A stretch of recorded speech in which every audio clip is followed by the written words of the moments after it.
Hola chicos, ¿cómo les va? No sé si buenos días, buenas tardes, buenas noches. Para mí buenas noches. Hoy me toca hablarles de hipertensión arterial, específicamente de la terapéutica.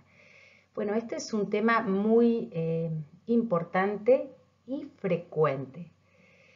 ¿Por qué frecuente? Porque sabemos que la hipertensión es una enfermedad muy prevalente, muy prevalente. Antes decíamos que el 40% de la población es hipertensa, pero en los últimos años, con los cambios de los valores de hipertensión, de los valores que se considera un paciente hipertenso, podríamos decir que casi un 60% de la población va a ser hipertensa. Y por tal motivo, seguramente van a tener algún familiar que tenga hipertensión arterial. Y por tal motivo esos pacientes seguramente están medicados. Después de esta clase, me gustaría que ustedes pudieran evaluar el tratamiento del caso particular de alguien que ustedes conozcan, a ver si están bien o no están bien tratados según lo que vamos a charlar en esta diapositiva. Bueno, vamos a empezar. Vamos a recordar algunas definiciones. Primero, ¿cuál era en el año 2017? ¿Cómo se definió ahora la hipertensión arterial? ¿Sí? Esas cifras, como les dije anteriormente, cambiaron. Bajó el límite en el cual se considera un paciente hipertenso. Desde 2017 decimos que es hipertenso toda persona que tenga mayor de 130 milímetros de mercurio la presión sistólica o una presión arterial diastólica mayor de 80 milímetros de mercurio. Y el objetivo de tratamiento para los pacientes es que la presión arterial esté por debajo de 130-80 milímetros de mercurio. Esto es fundamental porque si nosotros vamos a tratar a un paciente tenemos que definir primero cuándo vamos a tratar, o sea, qué valores de presión arterial tiene que tener para que nosotros tengamos alguna intervención médica y segundo, cuál es nuestro objetivo, qué valor de presión queremos para eso. Este slide es para mostrarles lo que hablamos, ¿no? Cuando definimos un valor normal de presión, cuando está normal pero una presión normal elevada y la definición de estadio, que ahora se usa estadio 1 y estadio 2, entonces 130 a 139 milímetros de sistólica, estadio 1, de 80 a 89 de diastólica, y ya el estadio 2 cuando tenemos la sistólica mayor de 140 o la diastólica mayor de 90 milímetros de mercurio. Entonces, cuando nosotros ya definimos que un paciente es hipertenso y sabemos que tenemos que bajar la presión arterial, y acá voy a hacer una pequeña salvedad. ¿Por qué es tan importante diagnosticar, que no vamos a hablar ahora de cómo los métodos diagnósticos que ya vimos el año pasado, de cómo diagnosticamos a un paciente como hipertenso, pero por qué es tan importante tratar la presión arterial? Esto simplemente para recordar, porque es el factor de riesgo más importante para enfermedad cardiovascular, para morbimortalidad cardiovascular. Y lo más importante es que es un factor que se puede modificar. Sabiendo que la enfermedad coronaria es la principal causa de muerte en el mundo y la hipertensión arterial el principal factor de riesgo, entonces es muy importante diagnosticarla y tener un adecuado tratamiento. Y como es una enfermedad asintomática en la mayoría de los casos, es muy importante entonces buscarla, tratarla y controlarla adecuadamente, ¿sí? Entonces, ¿qué vamos a hacer ante un paciente que nos encontremos que tiene hipertensión arterial? Primero es evaluar las comorbilidades del paciente, que ahora vamos a hablar un poquito de eso. También vamos a evaluar si el paciente tiene una ingesta muy importante de sal, o sea, con productos procesados, ingiere mucho alcohol, antiinflamatorios no esteroides, que saben que aumenta la presión arterial, descongestivos y drogas ilícitas. Todas estas situaciones aumentan la presión arterial en las personas. Después que nosotros evaluamos estas situaciones, vamos a seguir medidas no farmacológicas, que vamos a hablar ahora, y después vamos a preguntarnos si el paciente requiere tratamiento farmacológico. Cuando nosotros decimos que lo tenemos que tratar o si usted se encuentra ahora un paciente hipertenso, van a decir, ¿con qué lo trato? ¿Lo tengo que dar una droga o dar 2 o 3 drogas para tratar la presión? Y también me tengo que preguntar si el paciente tiene indicación de alguna droga en particular por alguna comorbilidad que tenga. Y de esto se trata las próximas diapositivas, de poder desglosar un poquito este tema. Vamos a empezar con evaluar las comorbilidades de este paciente hipertenso. Fundamental saber si ese paciente que estamos evaluando es diabético, si tiene enfermedad coronaria, si es insuficiente renal crónico y si no tuviera igual estas tres situaciones, evaluar el riesgo cardiovascular del paciente. ¿Por qué digo si no estuviera esto? Porque si yo tengo un paciente diabético o con enfermedad coronaria conocida, ya sé que el riesgo cardiovascular de ese paciente es alto. Si no tuviera estas comorbilidades, yo voy a calcular el riesgo cardiovascular, que en otra clase que les di hablé de estas calculadoras de riesgo, que cuando nos veamos les voy a ayudar con bajar una app para poder hacer el cálculo en forma simple y saber que cuando tenemos mayor de 10% de riesgo cardiovascular en 10 años, podemos decir que el paciente es de alto riesgo. Entonces, tenemos que conocer, como les dije, esto para poder ver cuáles son las medidas terapéuticas más adecuadas para nuestro paciente. Seguimos, si es que puedo pasar esto. Después entonces que nosotros evaluamos a nuestro paciente, vamos a pensar en el tratamiento. Pero en el tratamiento lo primero, porque nosotros decimos tratamiento y nos viene a la cabeza en medicación. Pero antes de eso, a todos los pacientes hipertensos tenemos que plantear un cambio en el estilo de vida. No todos, pero la mayoría de los pacientes hipertensos van a tener sobrepeso. Entonces a estos pacientes hay que hablar respecto a mejorar la dieta para bajar el 10% por lo menos del peso.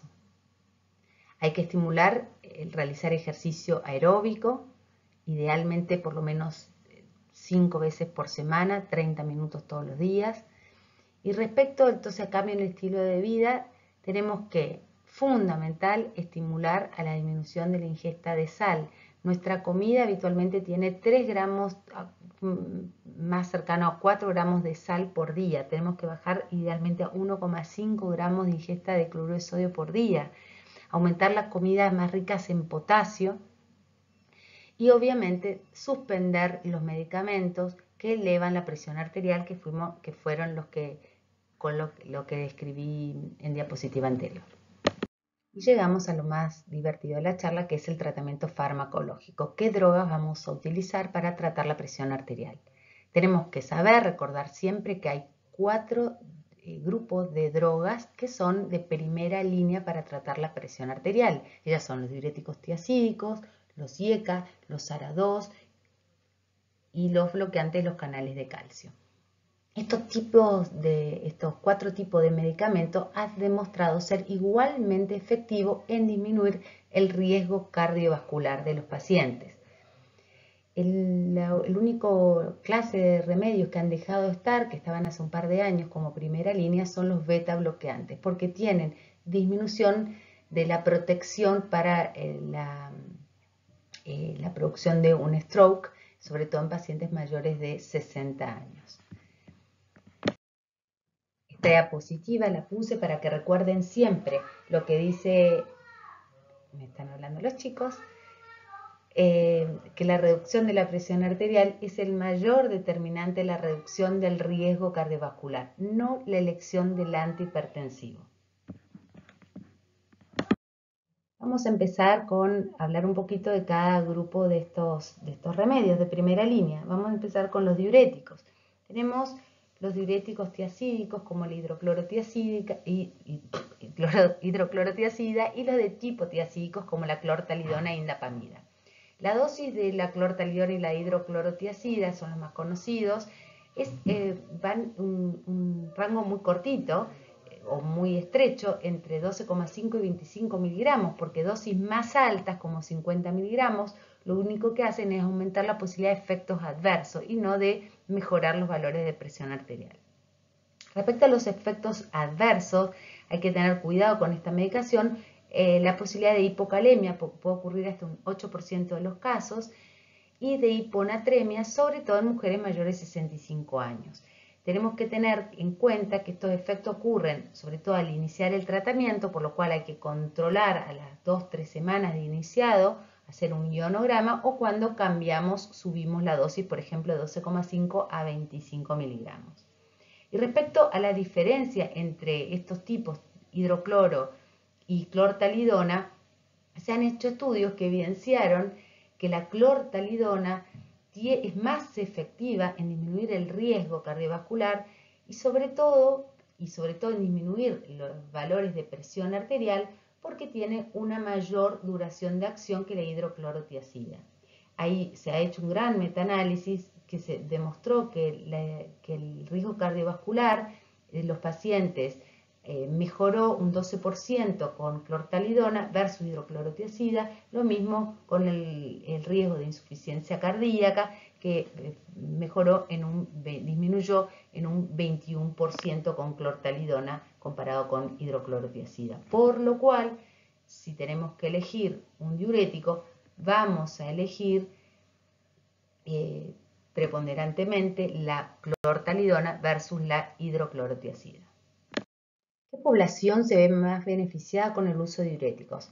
Primero dijimos que los diuréticos son de primera línea, pero hay una cierta población en la cual son especialmente útiles, y estos son los ancianos, teniendo la salvedad de que tenemos que tener cuidado con los efectos adversos de hiponatremia y hipocalemia, en la población negra y en los pacientes con alto consumo de sal. En estos pacientes se ven muy beneficiados o tienen muy buena respuesta con el uso de diuréticos. Respecto al segundo y tercer grupo, los IECA y los ARA2. Este es un grupo muy noble, digamos, de medicación que tiene un amplio rango terapéutico y que la dosis va a variar, depende del tipo de droga.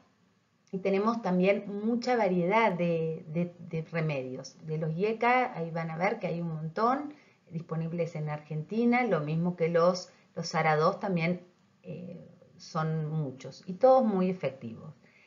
Respecto a los efectos adversos, en los IECA tenemos que recordar siempre la tos seca, porque ocurre hasta en el 20% de los casos. Además tienen que saber que los IECA son medicamentos que además de ser muy efectivos son muy económicos, que su mayor limitación es la producción de tos, como ya les dije, hasta en el 20% de los pacientes, que van a hacer que lo rotemos, por ejemplo, a un ARA2. De hecho, la principal indicación del uso de ARA2 suele ser la intolerancia a los IECA. Y recordar, como un efecto adverso mucho menos frecuente, pero más frecuente en la población negra, es el angioedema. Entonces, un paciente que se presenta con tos seca a la consulta, siempre preguntar, antes de empezar con todo esto, ya me fui de tema, pero antes de empezar en la evaluación del paciente con tos crónica, pregunten si no toma IECA, porque pueden hacer un diagnóstico muy, muy rápido. Respecto a la población más beneficiada con este grupo de remedio, podríamos decir que los pacientes con IECA, los pacientes que se benefician con IECA son los pacientes que tienen disfunción del ventrículo izquierdo, sistólica, los pacientes diabéticos, los pacientes con insuficiencia renal crónica con proteinuria, los pacientes con enfermedad coronaria. ¿Y esto por qué? En la insuficiencia renal sabemos que los IECA o los ARA2 disminuyen la progresión del daño renal por disminución de la proteinuria. En los pacientes con enfermedad coronaria y con insuficiencia cardíaca sistólica mejoran la mortalidad de la insuficiencia cardíaca y de la enfermedad coronaria. Y como ya dijimos, esto mismo es válido para los ARA2, que se utiliza fundamentalmente cuando hay intolerancia a los IECA. Los bloqueantes de los canales de calcio. Acá tenemos dos grupos, tenemos que recordar, los dihidropiridínicos, que tenemos la amlodipina, felodipina y nifedipina como drogas principales que hay en Argentina, y los no dihidropiridínicos como el diltiazem y verampamilo. Para recordar fundamentalmente, los que utilizamos como primera línea en hipertensión arterial son los dihidropiridínicos, la amlodipina, nifedipina o felodipina.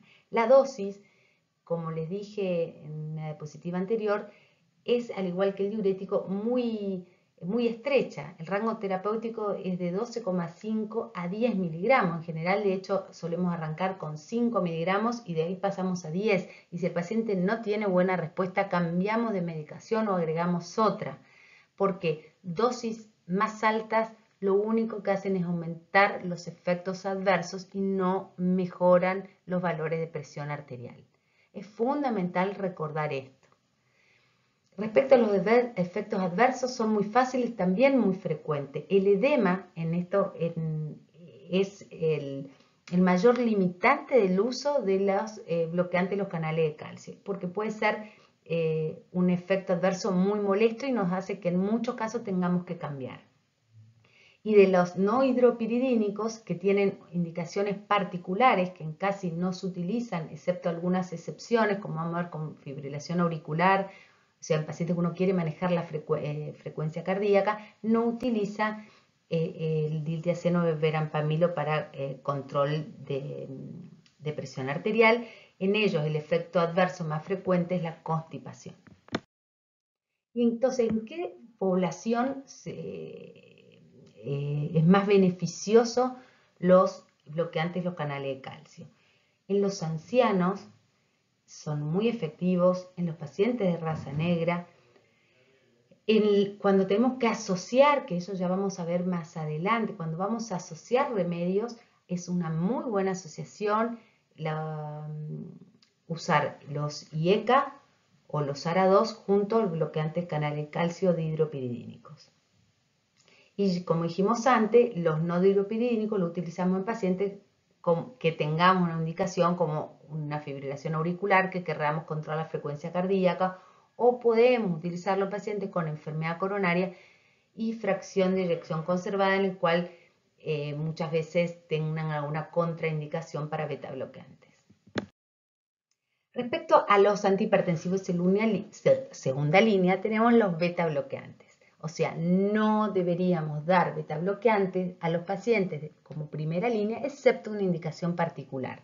¿Y quiénes serían esa población particular?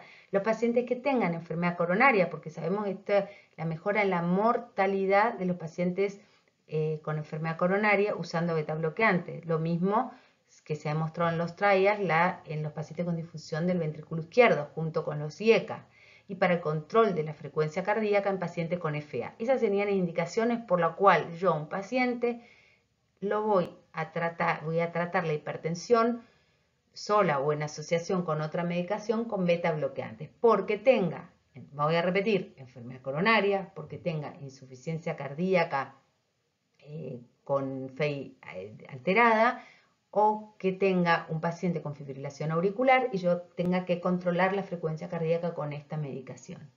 Si no hay estas indicaciones, no deberían ser utilizados, y sobre todo en pacientes mayores de 60 años, porque en estos pacientes se ha demostrado que ¿por qué no son de primera línea? Porque tienen menos protección respecto a, sobre todo a accidentes cerebrovascular, los beta bloqueantes y sobre todo el atenolol. Inclusive no solo que no ayudaría a disminuir el riesgo, sino podría aumentarlo.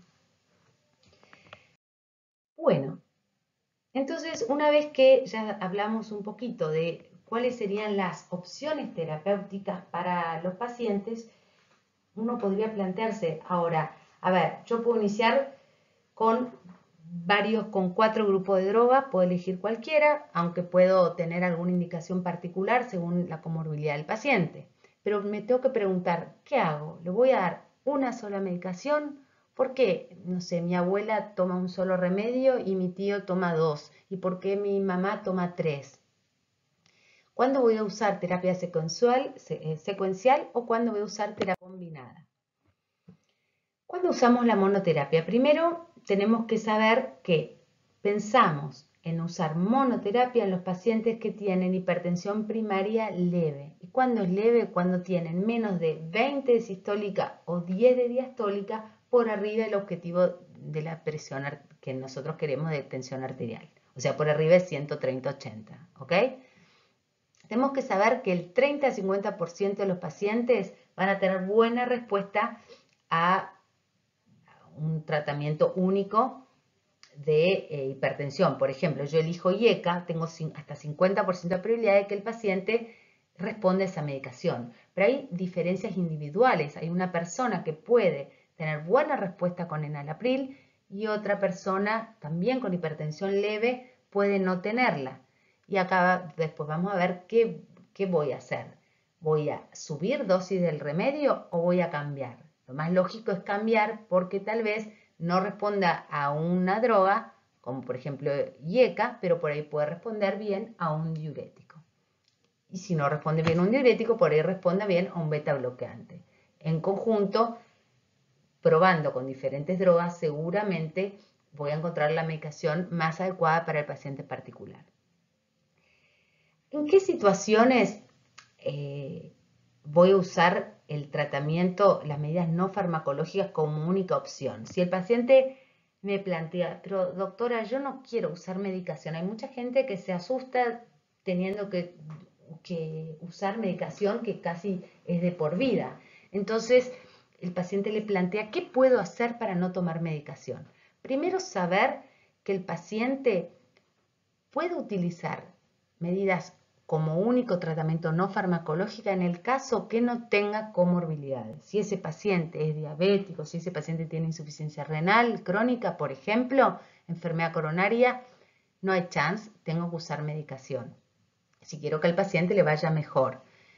Pero si no es así y haciendo después, evaluando el riesgo cardiovascular junto a la historia de tabaquismo, junto a los valores de colesterol, al sexo, a la edad, y el riesgo es menor al 10%, en esos casos puedo intentar y evaluar por 3 a 6 meses la respuesta a cambio en estilo de vida. O sea, que baje de peso, que haga una dieta estricta sin sal, que coma saludable y que haga ejercicio físico.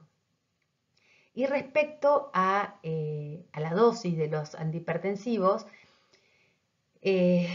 las drogas de primera línea, tenemos que saber que la dosis alta de cualquiera de ellos, en general, no tiene un efecto muy importante en lograr bajar la presión arterial, sino solamente aumentamos los efectos adversos. ¿Qué quiero decir con esto? Cuando nosotros tenemos un paciente que dimos una dosis moderada, entre leve y moderada, vamos a imaginarnos, sigo con el enalapril, de un IECA, y no responde, yo tengo que pensar en cambiar la medicación de grupo, ¿sí? Probar con otro remedio, más que subir la dosis. En el último comité, en el octavo científico de guías para la hipertensión, se sugiere que se puede intentar subir un poco la dosis o agregar otro antihipertensivo, pero la realidad es que es muy poco probable que el paciente subiendo la dosis logre el efecto terapéutico. Lo más lógico por ahí es cambiar de grupo.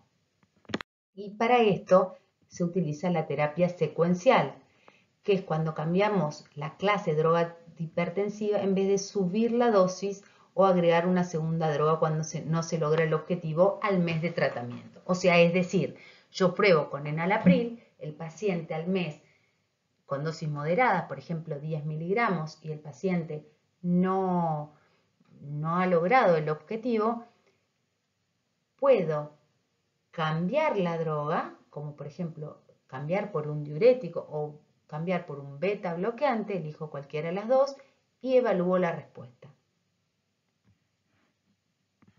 El tratamiento farmacológico con terapia combinada. ¿En quiénes pensamos? Vamos a pensar en los pacientes que se presentan inicialmente en estadio 2, o sea, con arriba de 20 milímetros de mercurio la presión sistólica del objetivo o de 10 milímetros de mercurio la presión diastólica. O en los pacientes, obviamente, que no están siendo bien controlados con monoterapia o con terapia secuencial. Respecto a las asociaciones más adecuadas, hay un último estudio que se llama, está mal anotado ahí, Accomplish, es un estudio de muchísimos pacientes, doble ciego randomizado, que comparó por un lado, IECA con bloqueante canal de calcio, es benacepril en una rama con amlodipina y la otra rama con benacepril y un diurético como la hidroclorotiazida. En este estudio se demostró ampliamente el mayor beneficio en los valores, en la morbimortalidad, no en bajar la presión, sino la morbimortalidad en el grupo IECA, bloqueantes canales cálcicos, versus la otra rama. Esto siempre en pacientes no obesos. En los obesos no había diferencia. Ahora, lo que no queda claro en este estudio, que no demostró que, como le dije, que la baja del riesgo cardiovascular tenga relación a que sean más efectivos en bajar la presión arterial, porque de hecho no fueron más efectivos en bajar la presión arterial que la asociación IECA diurético. No se sabe por qué, si por un efecto de clase esa asociación tuviera mayor beneficio o tuviera mayor efecto adverso la asociación con diurético, pero sí se vio que para disminuir el riesgo cardiovascular es muy buena la asociación IECA bloqueantes canales calcio, ¿sí? Bueno, respecto al uso de beta bloqueantes, en el caso que nosotros tengamos una indicación específica, como por ejemplo un paciente con FEI alterada, con insuficiencia cardíaca, un paciente con enfermedad coronaria, y tenemos que combinar con otra medicación para alcanzar el objetivo de presión arterial, debemos pensar en combinarlo con diurético o con bloqueante canales calcio, no con IECA o ARA2. ¿Por qué? Porque los beta bloqueantes disminuyen la secreción de renina, entonces disminuye la efectividad de este tipo de fármacos. Eso tenerlo en cuenta. Y cuando nosotros entonces tenemos la terapia combinada, podemos usar de 2 fármacos, pero cuando nosotros no alcanzamos el objetivo, podemos utilizar un tercero. En el caso que usemos IECA, IECA bloqueante canal de calcio, podemos agregar un diurético o, no sé, si usé IECA diurético, agregar un bloqueante canal de calcio. Como les dije, hoy se prefiere, si tengo que usar 2 fármacos, iniciar con estos 2 del estudio Accomplish, con estas 2 clases de fármacos. Si usando 3 fármacos no cumplo el objetivo, es importante pensar en la asociación con un diurético ahorrador de potasio, que es muy efectivo, sobre todo en algunos subgrupos. Lo último que nos tenemos que plantear, y que ya lo fuimos en realidad nombrando en las diapositivas que pasaron, es las indicaciones especiales de determinados fármacos en determinadas condiciones clínicas. Por ejemplo, los IECA y ARA2 no pueden faltar en un paciente que fuera diabético, con enfermedad coronaria, con disfunción sistólica del VI, con insuficiencia renal crónica proteinúrica. Si el paciente, tengo un paciente que es hipertenso y tiene algo de esto, no voy a pensar en darle un diurético como monoterapia, aunque tuviera un estadio 1 de hipertensión. Voy a pensar que este paciente tiene una indicación precisa para un IECA, por ejemplo, ¿sí?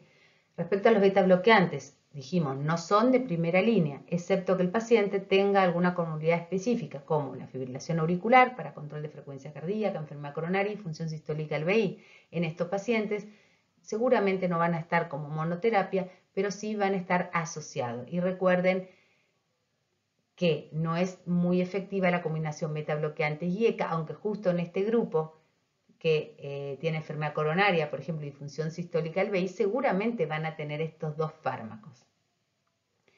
Respecto a los diuréticos de ASA, que no los nombramos hasta ahora, porque se utilizan específicamente cuando hay sobrecarga de volumen en el paciente con insuficiencia cardíaca congestiva, en un paciente con insuficiencia renal crónica. En esos pacientes van a ser, si tengo que usar diuréticos, esos son los pacientes con sobrecarga de volumen.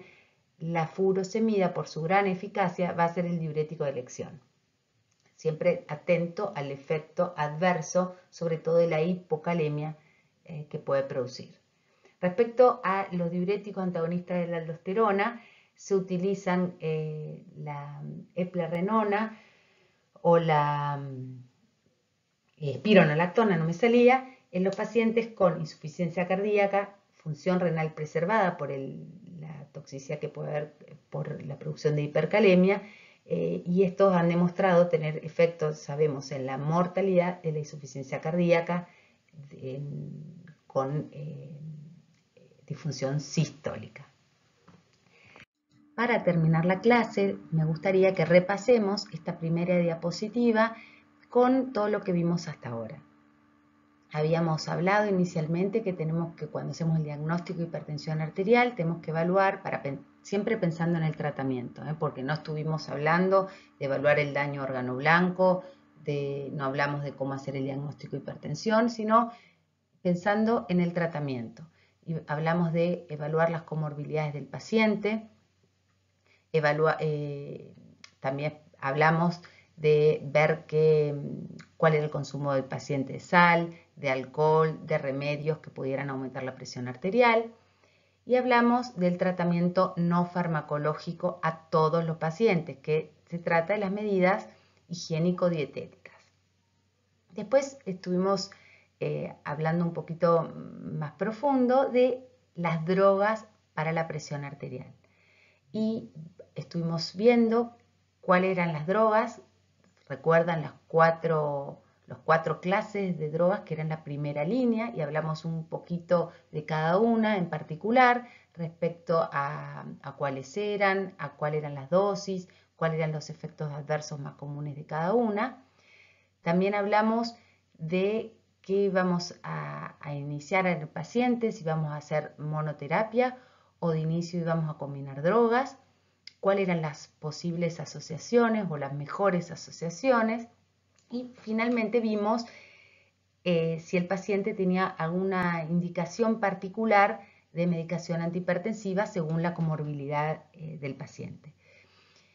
Bueno, esto es lo que hablamos y con lo que quería cerrar, pero sin antes hacerle un comentario que más allá de la indicación de efectividad de los remedios, también tenemos que pensar en el costo de los mismos, porque la verdad que a veces entre drogas que son igualmente efectivas hay una enorme diferencia en costos. Entonces eso también obviamente está dentro de las cosas que tenemos que evaluar cuando tratamos un paciente.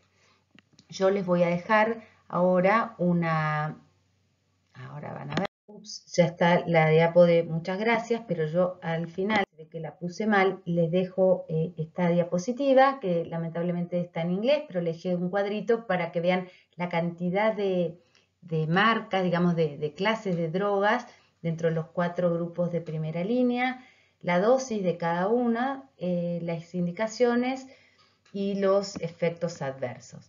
Yo les voy a dejar mi mail para que si tienen cualquier duda me puedan consultar, marianagold1@yahoo.com, y les voy a subir próximamente mañana una serie de casos clínicos para que puedan practicar, a ver si entendieron, y fijar conceptos de lo que hablamos en esta charla. Bueno, les mando un beso a todos. Chao, chao.